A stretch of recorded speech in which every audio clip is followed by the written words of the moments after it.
Vamos continuar então agora falando sobre a escrita do artigo, falando sobre os resultados especificamente. Então, para escrever métodos e resultados, é uma receita de bolo. Você vai seguir a receita que eu estou passando aqui para você, principalmente na parte de métodos, mas também na parte de resultados, como a gente vai ver aqui agora. Tá bom? Então, olha aqui. Em resultados, você vai escrever também em subtópicos quando você tiver análise de subgrupo. A minha recomendação é essa. Se você tiver análise de subgrupos, aí você vai ter conteúdo suficiente para você fazer em subtópicos os seus resultados. Por quê? Eu gosto de dividir assim: seleção dos estudos e as características dos pacientes, no primeiro e segundo parágrafo, talvez. Depois, o resultado geral da meta-análise. Depois, análise de subgrupo. Depois, risco de vieses. Então, quando você tem análise de subgrupo, fica muito fácil e didático dividir dessa maneira. Se você não tem análise de subgrupo, aí depende. Se você realmente tiver muito conteúdo, você poderia fazer 3 subtópicos? Poderia. Você poderia fazer só o primeiro, o segundo e o quarto subtópico aqui, sem ter análise de subgrupo. Agora, quando você tem análise de subgrupo, eu acho que fica bem melhor dividir dessa maneira. Se você não tem análise de subgrupo, aí fica mais a seu critério. Essa é a minha recomendação, tá bom? Então vamos lá, falando primeiro aqui sobre o primeiro subtópico em resultados, que é a seleção dos estudos e características de base dos pacientes. Então aqui você vai escrever o resultado da sua triagem, basicamente. Lembra na triagem dos estudos que a gente teve X do PubMed, Y estudos do Embase e assim por diante? Aqui você montou a figura 1, então você vai colocar essa figura 1 e descrever ela. Cuidado para não colocar todas as informações que estão na figura 1 no texto também. A versão do texto vai ser uma versão resumida do que está na figura 1. Você não precisa ser redundante e escrever tudo ali. Mesma coisa com a tabela 1. Lembra que a tabela 1, ela relata as características de base dos pacientes nos estudos individuais. Essas características de base estão todas lá, as principais que você selecionou estão lá na tabela 1. Você não vai repetir todas elas no texto, fica redundante, fica muito longo. O que você vai fazer é selecionar os melhores, as mais importantes características. Então tá aqui a sua figura 1, não é mesmo? A sua figura 1, a gente já aprendeu a montar ela lá na aula 7, se eu não me engano, na aula de coleta de dados. PubMed Search, Scopus, Cochrane, nesse caso aqui tinha Conference Abstracts também. Então a gente teve 683 resultados. Aí a gente removeu os dos duplicados, desduplicamos, tiramos 613 e sobraram 70. Aí lembre que quando você selecionou os 70 para ler na íntegra, aí nesses 70 para ler na íntegra, você vai colocar os motivos pelo quais você excluiu eles. Se você excluiu entre esses 70, entre esses que você decidiu para ler na íntegra, aí você tem que categorizar os motivos pelo quais você excluiu. Foi porque tinha um critério de exclusão, foi porque não tinha um dos critérios importantes de inclusão e assim por diante. Então, nesse caso aqui, eu queria buscar apenas estudos que tinham anticoagulação ininterrupta. A gente já viu esse exemplo em algum momento passado no curso. Então, aqueles que fizeram anticoagulação interrupta, eu tirei 39 estudos, interromperam por pelo menos um dia a anticoagulação. Então, eu tirei esses estudos, porque eu só queria os ininterruptos. Outros não seguraram a anticoagulação por mais de um dia ou um dia, mas seguraram uma dose, também não me serve. Foi o segundo motivo para a exclusão. O 15 saíram porque seguraram pelo menos uma dose. E aí tinham 4 que tinham sobreposição. Claro que as características que vão estar aí vão depender do seu tema. Os motivos pelos quais você excluiu depende do seu tema. A dose não era a que você queria, o tempo de segmento era curto, você queria longo. São N motivos, mas você vai categorizar os principais e colocar aqui na figura 1. Você pode ter também uma categoria Other, uma categoria que inclui várias razões diferentes, que são raras, um ou outro estudo tem essas razões diferentes, aí você agrupa tudo eles em uma categoria Other. E aí, por fim, na última linha, você tem o número de finais de estudos incluídos, tá bom? Então, lembrando que você pode olhar em meta-análises publicadas prévias, minha ou de outros colegas, de pessoas na literatura, na sua área também, para ver como o pessoal tende a publicar isso aí. Então, o exercício dessa semana, um dos exercícios é para você ler uma meta-análise na íntegra. Eu escolhi uma das minhas lá para você ler e ver como que eu escrevi resultados. Ia ficar muito longo para colocar aqui no slide, igual a gente fez com métodos, porque os resultados são mais longos. Mas o primeiro parágrafo vai ter um resumo da seleção dos estudos. Não precisa escrever tudo que está na figura 1. E você vai ter um resumo da tabela 1 do seu estudo também. Um resumo das características principais dos pacientes. Então confere lá nas minhas publicações. Tem uma pasta no Drive da publicação que tem vários exemplos de abstracts, por exemplo. Tem esse paper do exercício, tem vários disponíveis meus no PubMed. Então busque ver aí como que eu faço a descrição desses Baseline Characteristics e Study Selection. Depois, o segundo parágrafo é sobre a análise dos resultados, seguindo mais ou menos aquele formato que eu deixei para vocês, que eu coloquei lá no abstract. Lembra que eu coloquei que tem, escreve assim, a medida de associação, ponto e vírgula, intervalo de confiança, ponto e vírgula, p-value, ponto e vírgula e quadrado. Você vai seguir aquele mesmo formato aqui, e você vai fazer um parágrafo adicional para os resultados da sua meta-análise.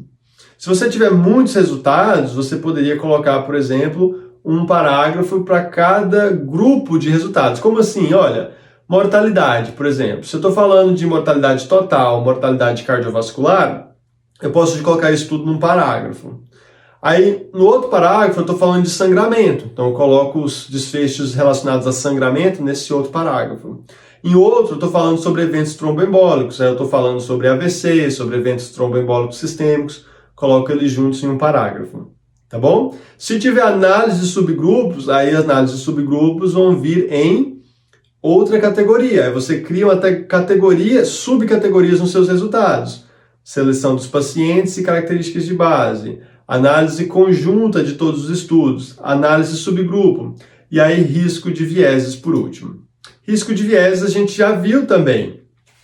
Outra informação importante, no parágrafo de análise de risco de vieses, você não vai repetir toda a informação que já está na tabela. Você vai resumir ela no texto. Então você, por exemplo, se eu estou... Esses resultados aqui desses estudos especificamente são inventados, tá bom? Então não necessariamente o cure é high risk e tal. Mas suponhamos que essa fosse a minha tabela da análise de risco de vieses. Então, essa tabela vai na íntegra no paper ou no appendix. Como que eu decido se vai no paper ou no appendix? Baseado no número de tabelas e figuras que você colocou. Se você colocou muitas tabelas e figuras, algumas delas têm que ir para o apêndice, tá bom? Então poderia ser essa aqui, por exemplo, que ela não é tão prioridade para estar no paper. Você pode colocar ela no apêndice. Mas enfim, no texto, como que eu vou escrever isso aqui? Você vai escrever que você utilizou a ferramenta Rob2, Robin's Eye, aí você tinha quantos estudos? 5, 6, 7, 8 estudos. Aí você vai falar, olha, dos 8 estudos, 2 eram high risk of bias, 3 eram some concerns, o restante low risk of bias. O motivo pelo qual o DACAB foi high risk of bias foi tal e tal e tal. No domínio bias from randomization, ele cometeu esse deslize. O outro, o CURE, tinha vários some concerns, de forma que no cumulativo o overall risk era high. Então você poderia parar por aí. Você vai resumir as principais informações. Você não vai falar assim, olha, o ASAP Cabbage 2016 colocou 2 domínios some concerns, 3 low risk e o final foi some concerns. O Cascade foram 4 low risk, 1 some concerns, o final foi some concerns. Você não vai colocar um por um, cada um no texto. Já está tudo na tabela. Então, no texto, você vai resumir a informação principal em um parágrafo curtinho, direto ao ponto. Sempre curto, direto ao ponto. Muito cuidado com a qualidade da imagem, tá bom? Eu já falei para vocês na parte de estatística. Em relação à qualidade da imagem, você tem que tomar cuidado na exportação do Review Manager de outros softwares estatísticos para ver se a qualidade está boa. eu mostrei aquele hack para vocês lá no Review Manager, de você exportar em PDF ou em SVG, dar o zoom bem grande na tela e tirar um print screen. Funciona muito bem. Se você salvar em JPEG direto, ele destrói a qualidade da imagem. Não sei por que ele faz isso. Tá bom? Mas tome cuidado com a qualidade da imagem sua. Não mande imagem de qualidade ruim. Você pode ter feito a metodologia certinho, a ideia ser muito boa. Se a sua apresentação tá fraca, você vai se auto-sabotar. Tá bom? Certinho? E depois, a gente terminando métodos, vamos fazer a discussão. A estrutura da discussão, ela vai ser em total de 3 a 5 parágrafos, sendo que o primeiro parágrafo é sempre recapitular os resultados. O primeiro parágrafo é a recapitulação dos resultados, escolhendo 3 ou 4 pontos principais dos seus resultados. E aí, idealmente, cada um dos parágrafos subsequentes vai discutir um dos resultados que você destacou no primeiro parágrafo. Então, no primeiro parágrafo, você vai recapitular 3 ou 4 resultados. Idealmente, cada um dos parágrafos subsequentes discute de forma mais detalhada cada um desses pontos. E o que esses parágrafos subsequentes vão fazer? Eles vão pegar o seu resultado e colocar no contexto da literatura. Certinho? E o último parágrafo, ele vai ser limitações. Sempre. O último parágrafo é sempre sobre limitações. Olha, na discussão, eu não recomendo você subdividir em tópicos. Não tem subtópicos na discussão. Isso é para métodos e para resultados. Na discussão, tem só discussão. Você pode dividir os parágrafos na sua cabeça. Vou falar sobre isso aqui, depois sobre aquilo, mas você não vai escrever subtópicos diferentes na discussão. Nas limitações, você sempre tem que ter limitações. Só que o ideal é você colocar a limitação e falar que ela não tem um impacto tão grande. Ou o que você fez para remediar a limitação. E tem vários exemplos de como isso pode ser feito. De novo, o ideal é você leia bastante, leia como eu fiz as minhas, leia essa que eu coloquei para vocês lerem como exercício. E quando você estiver escrevendo a sua, busque outros exemplos na literatura. Quer ver limitações que são recorrentes? Heterogeneidade. Se a heterogeneidade for alta, você não fique falando sobre isso nos resultados de discussão. Fale sobre isso nas limitações. Tá bom? Nas limitações você fala sobre isso. Talvez você pode até ter mencionado isso antes. Você pode até ter discutido sobre a heterogeneidade, inclusive. Mas aqui você tem que recapitular esse conceito e você tem que falar por quê e o que foi feito para mitigar aquela heterogeneidade. Então você tem que explicar a heterogeneidade, seja aqui ou na discussão. Se você fez incluindo não randomizados na sua meta-análise, isso sempre é uma limitação. Mas eu também fiz uma análise com subgrupo de randomizados apenas. Beleza, lembre o leitor que, embora você incluiu não randomizados, que é uma limitação da sua meta-análise, você também trouxe os randomizados, uma subanálise só dos randomizados. Então, o ideal é você colocar a limitação, não pode deixar de falar, porque senão o revisor vai apresentar a limitação e rejeitar o seu paper. Então, o ideal é que você mesmo apresente a limitação e fale o que você fez para corrigir. Aí, por fim, a gente vai fazer a introdução. Depois que você escreveu métodos, resultados, discussão, você escreve a introdução. O ideal seria 2 a 3 parágrafos, né? Eu coloquei 1 a 3, mas um fica muito curto. O ideal são 2 a 3 parágrafos. Você, em primeiro lugar, vai colocar os termos gerais, o que se conhece sobre o tema, uma introdução geral sobre o tema. É a mesma estrutura que a gente fez no abstract. Você, nisso, o que você sabe já sobre o tema, é importante você falar um pouco sobre a literatura no tema específico que você está abordando. Em segundo lugar, o que não se sabe ou o que é controverso, só que aqui um pouco mais elaborado do que estava no abstract.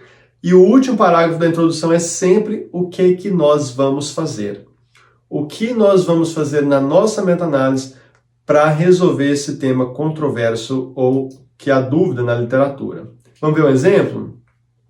O último parágrafo dessa meta-análise. De novo, para você ler mais sobre métodos, resultados, discussão, introdução em um paper, leia o exercício dessa semana, leia outras meta-análises, eu coloquei só uma para você ler, mas leia várias.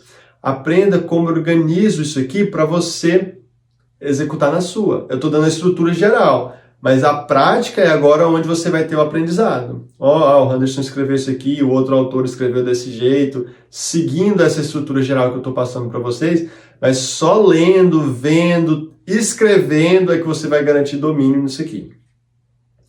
Esse aqui é o último parágrafo da introdução. Então, nesse tema aqui, eu já tinha apresentado sobre o tema, aí eu tinha colocado o que há de controvérsia na literatura, aí veio esse terceiro parágrafo.